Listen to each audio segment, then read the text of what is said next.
All right, let's move now to the Eastern Cape. Disaster officials there on high alert. That's because there are warnings this evening of yet more disruptive rainfall to come in the next few days. Now, over 1,000 people have already had to leave their homes after flooding around Nelson Mandela Bay.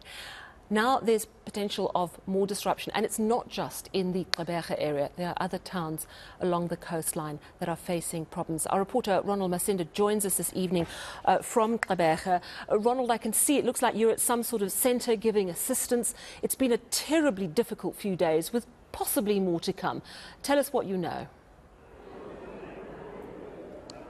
Good evening, Sally. Well, a yellow 2-level warning has been issued by the SA Weather Service as the cold front is expected to affect many people here in the Nelson Mandela Bay Metro. Now, what we do know is that there have been quite a number of community halls where we've seen hundreds of people still in these community halls.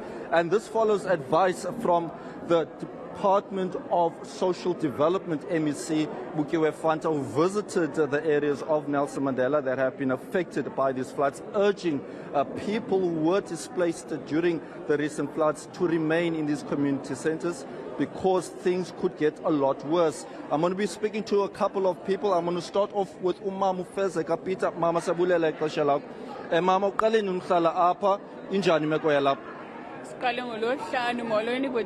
Siqale ngolosihlanu ngomgqibelo ecawa ngomvulo yangathi yayeka imvula sake sathi uyokroba ezindlini zethu, but still imeko ayikho right because kaloku imvula inethile itho emadolweni inyawo siyagrutyuza ezindlini zethu kumoshakele kwanto akho kutya abantwana kunzima ukuya ezikolweni ngoba kaloku kunethile banethelwe nempahla kwa uniform kwanto kunzima nje akho lula. Silapha ke ngoku eholweni silala apha eholweni kakhansila, abanye balala eboardroom kangendlela esibaninzi ngayo apha, so kulula. Siyacela bethunani oba udisaster makenze icebo for into bana sohlukane nale meko esikuyo apha. Kuyabanda apha, sibangaka siyagula, so asinawukwazi uhlala apha ithuba elide kule holo.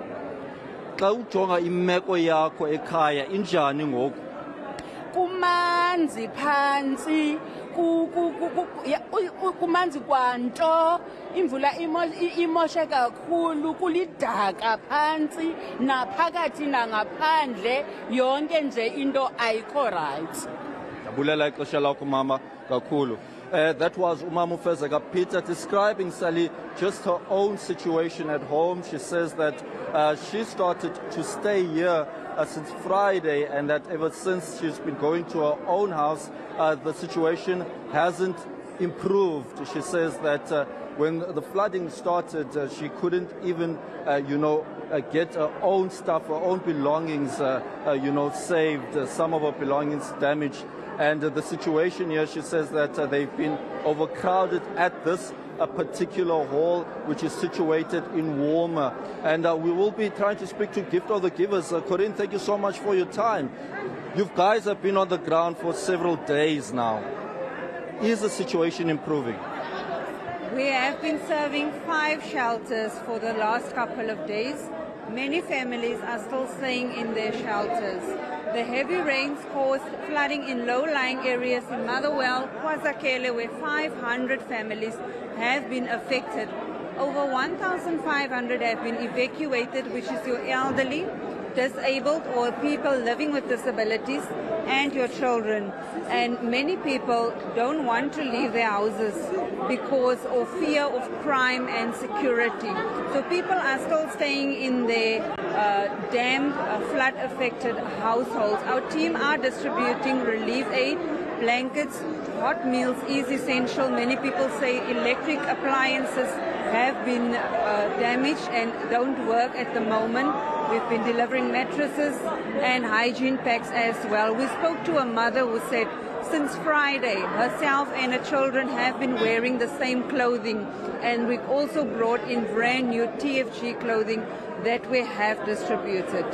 To our understanding, thankfully, no lives have been lost. But in terms of what we have seen play out here in Gqeberha? Is the situation a lot worse in other parts of the Eastern Cape? We are hearing Hanki to be a problematic area. Yes, we have received calls not only from Gqeberha, but also Hanki, Buffalo City Metro, and also the Kai Bridge, where families have experienced severe flooding. And as you know, we are on another weather level for this evening. When we spoke to the families earlier, they still have fear. The people living with disabilities are saying, in the event of a flood, it's difficult for them as they are not they struggle to move.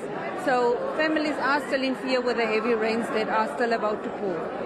Lastly, how long do you think people will continue living like this? The Department of Human Settlements, the MEC, have been visiting the grounds this afternoon, and really it was mostly just talk. We think that the department need to wake up, and these people need houses. Also, they are building on riverbanks and flood lines without the knowledge. So we can come in and assist in the event of a flood, but the chances that a flood can occur again are most likely. These people need to be moved to places of safety and with proper housing structures. Thank you so much for your time. And a very important point raised there by Corinne Conradi, who is the coordinator for Gift of the Givers in the Eastern Cape. A lot of the people who suffered from these floods are people living in low-lying areas, informal settlements that are not conducive for people to build structures. And what we have seen, Sal, is also issues with the lack of stormwater drainage systems that could allow to mitigate the levels of water or rain that we have seen here in Gqeberha. So those were some of the conversations, some of the pleas by residents to the Department of Social Development, as well as the MEC of Cogta, Zolile Williams, who also visited the Metro today. All right. Well, Ronald, thank you so much. It's just such a disheartening story, those poor people. That lady who's basically been in the same outfit for 6 days, nearly a week now. Just imagine how awful that must be. And at least these people are getting food and shelter and something warm to wear. But it is not a sustainable situation with more rain likely on the way. This is a very worrying situation. We're going to keep a clear eye on this on eNCA in the coming days.